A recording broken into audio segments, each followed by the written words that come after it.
Audio Jungle.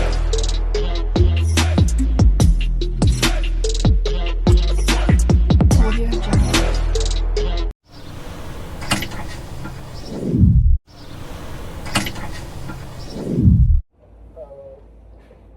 Isang ano na ho, isang magliligaw. Kasama ko po dito ang aming opisyal ng Ombudsman, Attorney Karen Batu, ng Central Records Division, upang sumagot po sa mga tanong na partikular tungkol po sa mga dokumento. Sapagkat hindi ko po nakakikita itong mga dokumento ito sapagkat iba po ang aking ginagawa sa Office of the Ombudsman. Maaari po, ipasa na po ang microphone kay Attorney Karen Batu. We recognize Attorney Bato. Please answer the question. Good morning, Your Honor. Based po dun sa submission namin, kasama po sa sinabit namin yung 2007 to 2012 cycle ng ating Vice President. Nag-certification din po tayo na yung sa pila po kasi ay from 2007 to 2016 to 2020.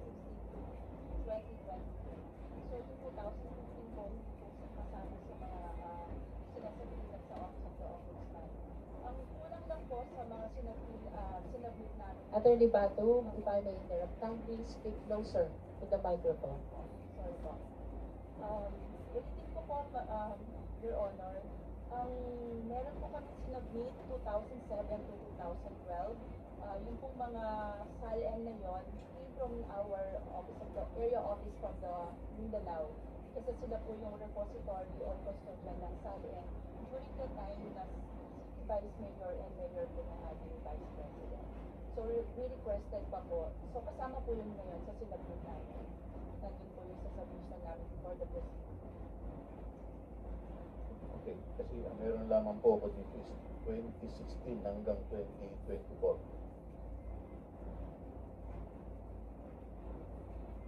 Kasama po yun sa binili po namin sa concept. Anyway,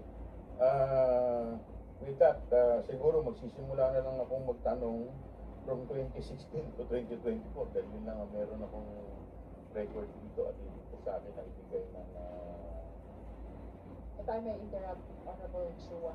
Comsec, please be directed to provide copy of the SALM submitted by the OMB to the justice members, and later to the complainant and the respondent.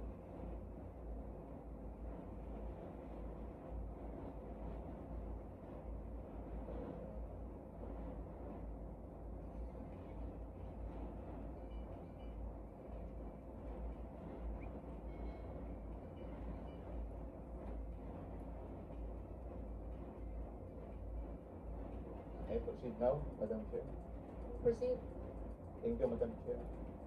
Madam Chair, gusto ko po tanungin ang ating galang-galang na ombudsman. Base po dito sa SALN, no, na isinumiti po ninyo dito sa committee, maaari niyo po bang i-confirm na yung SALN po ng ating Vice President noong taong 2007, habang siya po ay Vice Mayor ng Davao, ay may declared net worth na 7.250 million 497. For the guidance of the justice members, the question is anchored on the 2016 SALN. So, 2007. 2007. Comsec, kindly flash the concerned SALN for the guidance of the members. 2007. Declared net worth. Your Honor, I will just read the content ng 2007 SALN ng ating Vice President. And it is stated here na ang kanyang net worth is 7,250,497. Okay, so kino-confirm po ninyo. Tama po. Yun po yung nakalagay dito Yes, sa thank SALN you niya. po. Can we flash the amount of net worth?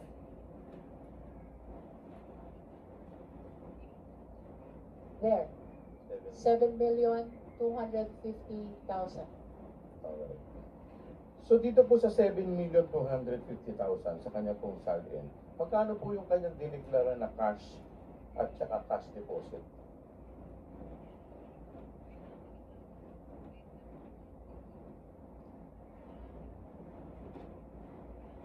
Again, reading from the SALN submitted by the Vice President, yung cash on hand and bank niya for the year, various years acquired is 2 million. 2 million. Okay, thank you po. Doon po sa kanyang 2008, sabi po niya, ang declared net worth po ng ating Vice President at that time, Vice Mayor po siya noong 2008, is 18.493,616.65. Tama po ba to? Do you confirm this? Your Honor, based on the 2008 submitted SALN, the net worth of the Vice President then is 18,493,616.65. Okay. At magkano naman po ang dineklara niyang cash at cash deposit po sa kanyang SALN noong 2008?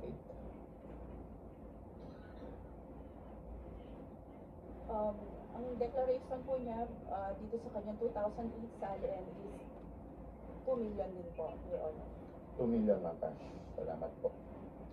Punta po tayo sa kanyang SALN noong 2009 habang siya po ay Vice Mayor ng Davao. May declared net worth po siya na 18,821,264.65. Tama po ba?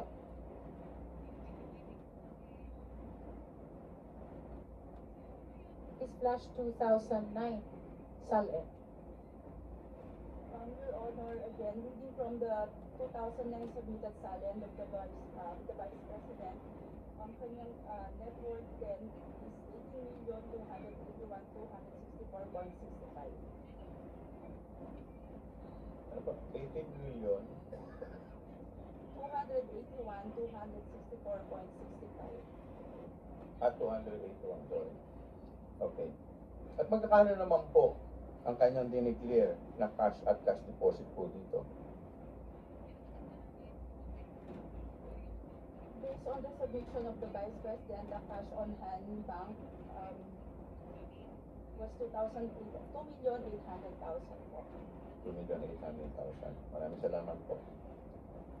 Dumako naman po tayo sa 2010 na SALN ng ating Vice President habang siya po ay Vice Mayor ng Davao.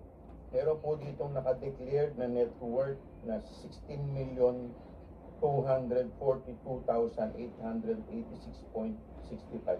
Kinukumpirma po ba ninyo ito? Your Honor, again, based on the submission of the 2010 SALN by the Vice President, her net worth then was 16,242,886.65. Maraming salamat po. At magkakano naman po yung halaga na idineklara niya na cash at cash deposit po sa kanyang SALN noong 2010 SALN? Based on her submission, the cash on hand bank during the time was 3,661,622.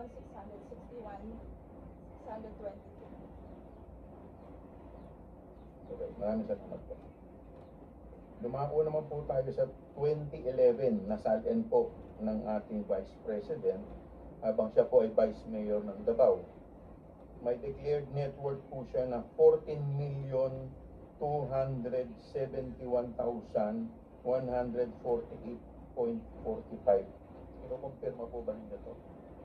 Your Honor, from the 2011 SALN submitted by the Vice President, her net worth then was declared as 14,271,148.46. At magkano naman po ang halaga ng kanya na dineklara po niyang cash at cash deposit sa kanya pong SALN noong 2011? The declared cash on hand bank for the 2011 SALN was 3,931,125.80. Okay.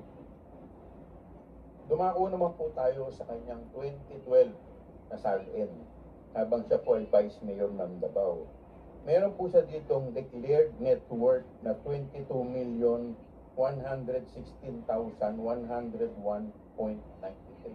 Kinukumpirma po ba ninyo ito? Again, Your Honor, reading from the submitted 2012 SALN of the Vice President, her declared net worth was 22,116,101.93. At magkano po yung kanyang dineklarang cash at cash deposit po sa nasabing taon, 2012?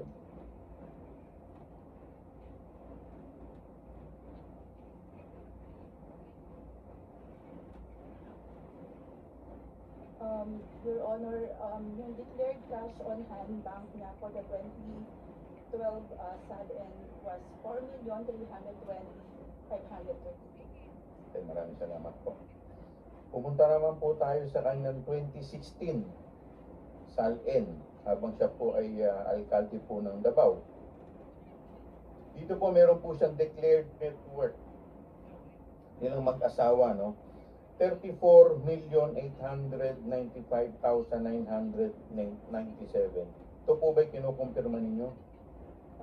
Again, Your Honor, reading from the submitted SALN, 2016 SALN by the Vice President, nakalagay po dito na net worth niya is 34,895,997. Maraming salamat po.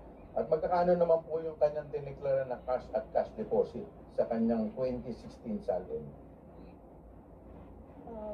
Dito po sa kanyang 2016 SALN, ang nakalagay po na cash on hand bank, 3,750,760. Maraming salamat po. Dumako naman po tayo sa kanyang 2017 SALN. Habang siya po ay alkalde ng Davao City, sabi po sa kanyang SALN, siya po ay nagdeklara ng 44,828,759. Kinukumpirma po ba ninyo ito? Your Honor, reading from the submitted 2017 SALN of the Vice President, her net worth then was 44,828,759. Maraming salamat po. At magkano naman po yung kanyang declared cash at cash deposit noong taong 2017? Based on her submission, Your Honor, the cash on hand and bank was declared to be 6,368,596. Maraming salamat po. Dumako naman po tayo sa kanyang 2018 SALN habang siya po ay alkalde po ng Davao City. Tama po ba na ang declared net worth po nilang mag-asawa ay 49,699,728? Kinukonfirm po ba ninyo to? Your Honor, again, I'm reading from the 2018 submission, SALN submission.